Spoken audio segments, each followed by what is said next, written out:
Hi guys, this is Mandy with Booba's Bandanas. How are you doing today? I am good. Today I'm going to talk about what I do to prepare my house for my foster puppies. Not only do I advocate for um, rescue, I also am a member of a rescue group and I foster puppies throughout the year. I've been fostering for a couple of years now. This group right here, I will show you, is called Queen City Pitties. I don't foster with this group, but this group is a good group in Western New York. I love them. I advocate for them. And if you know my product, I make dog bandanas. I share 20% of my profits with local dog rescue, and Queen City Pitties is one of the groups that I donate to. Every month I donate to a different rescue. And they've been my rescue of the month a couple of times because they're really a big group and awesome. They do a lot and they're just so cheerful and happy every time I see them. I get to see them at different dog events. They're a great group. Let's go.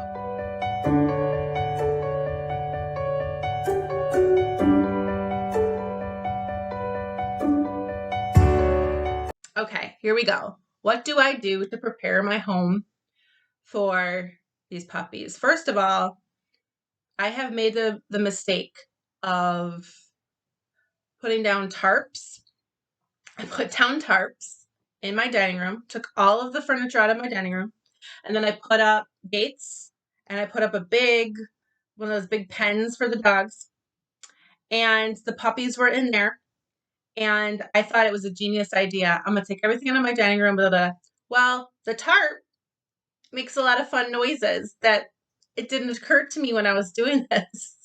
That the tarp is just a fun toy for them. And they're like, oh, this is great. And then they're chewing on it. And then before you know it, it was pulled out and they were having accidents on my wood floor in my dining room. That was a bad idea. So learn from my mistakes and don't do that. Now what I do is I put them in my kitchen because there's a doorway into my kitchen, a doorway out of my kitchen, and I just put up a baby gate.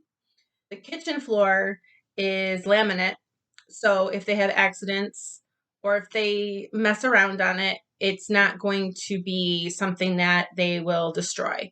I can clean it up really easily. So the first thing you want to do is choose a space that is safe, easy to clean up, and basically you know that you can leave them alone for a period of a couple of minutes or whatever for them to play without being worried that they're going to get into plugs or anything. Because if I had them in another room, my dining room, for example, I have low plugs. My kitchen, all of my plugs are up high around my cupboard area. So that is the best space for me. I've heard people do use their like screened in porch area, or because it's easy to clean up. They have like a mud room, easy to clean up. But another really important thing that you want to do is make sure that that space is, they can see you as a family coming and going and walking through. Like if I had them out of their crate playing in the kitchen and I was in the dining room or in the living room with my family, they could see us. But you want them to kind of see what it's like to be around a family, because your goal is to take them from your home and put them into a family, a forever home. So you want them to know what it's like to be in a house where there's people coming and going. And we, of course, we walk in and out of the kitchen a lot. So when we walk into the kitchen, they're there, we play with them, all that. So number one, choose a space. Number two, once I have my kitchen chosen, now I always know I'm going to use my kitchen now that I do it. I've been doing it for years. I take everything out of my kitchen, everything except for the table. I have an eating kitchen. I have a little kitchen table. The chairs come out. The rug comes out. Any little things that are in there, everything comes off of the kitchen table. This area is no longer my area. This is being turned into the puppies' place. So I take everything out of the kitchen. So it's a clean space, blank canvas.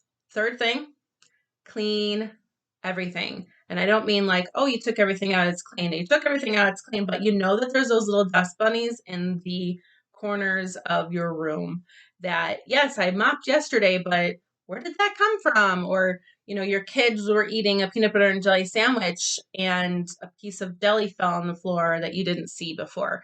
Get down on the ground, look around.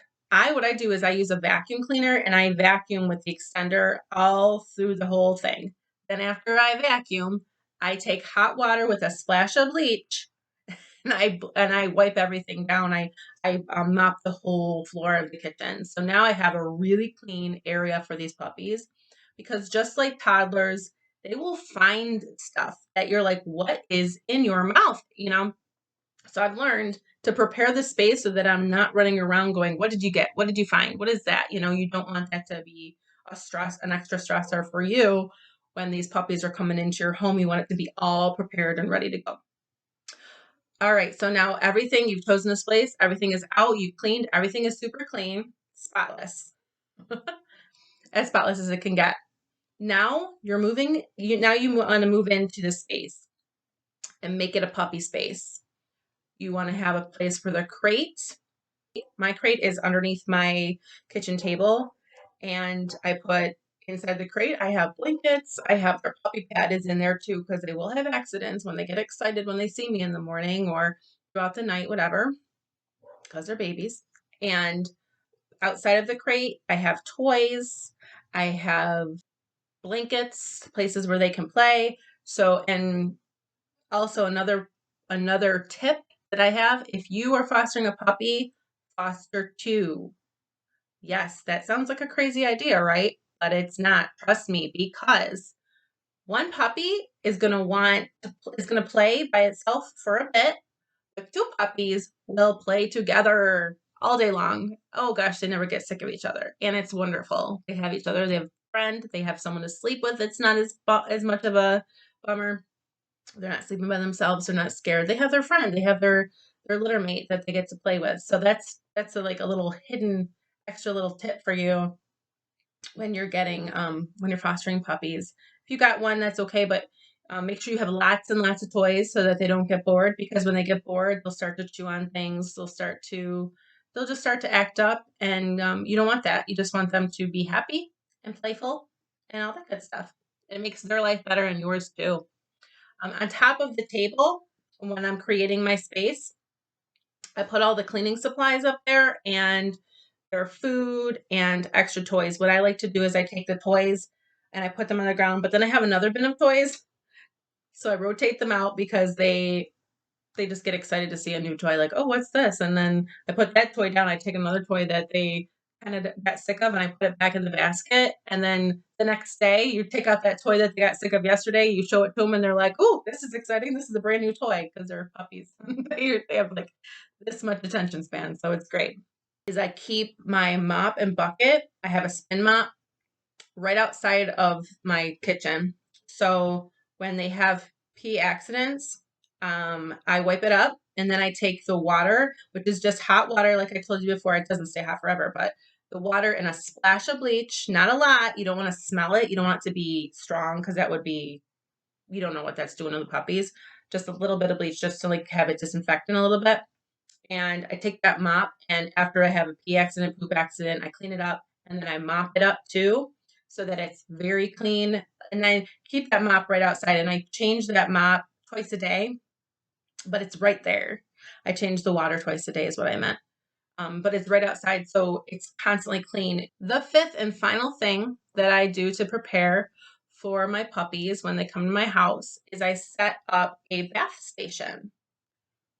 Before they come to my house, they have been on a long ride. For me, they're coming from Virginia, West Virginia, or sometimes Texas. So I live in Western New York. So the puppies, once they get to me, are pretty scuzzy. They've been probably in a crate with other puppies traveling. Don't know what they've jumped around in. They did their best, of course, to keep them clean and healthy and fed and all that good stuff during their ride, but they're gonna be a little messy. So when I get them home, the first thing I do, one of the first things that I do is I give them a bath in their puppy. So I put them right in my kitchen sink and I wash them up and I make them nice and clean with puppy stuff, so that they're nice and clean. and happy and whatever, and they've had a long day, so I've got a nice warm bath, warm them all up, cuddle them up a little bit, dry them up, and then I show them the play area and where they're going to be playing, where they're going to be sleeping, and it works out really, really well. So that's what I do before they come. All of these things are set up for me so that I have a better opportunity to get to know the puppies and they get to experience everything easily. So it's not stressful. You want to show the puppies that this is not a stressful environment. This is a very happy environment. We are cozy and clean and happy. And if I didn't have everything ready, which I have not in the past, this is why I do this now. This is why I'm making this video so you don't do what I do. I have had, it's a little bit wild and like, oh no, I gotta go grab towels. I gotta go wash them. I gotta get the toys. The toys aren't out or the food isn't set out for me. And as if you get everything set up ahead of time, all you have to do is focus on those puppies and getting to know them and making sure that they're happy and content in their new space. So that's everything. That's what I do to prepare for the puppies. And hopefully I'll make some more videos about what I do when they come to the house, what I do to make them happy all through the day, like a day in the life sort of a thing. So I hope that you subscribe to my channel and support me and the puppies. Western New York appreciates you. Have a good one. Good luck with those puppies. Wow! Come on, groove it on. I said, baby, I know you're on a roll. Sweet honey, let's take it real slow.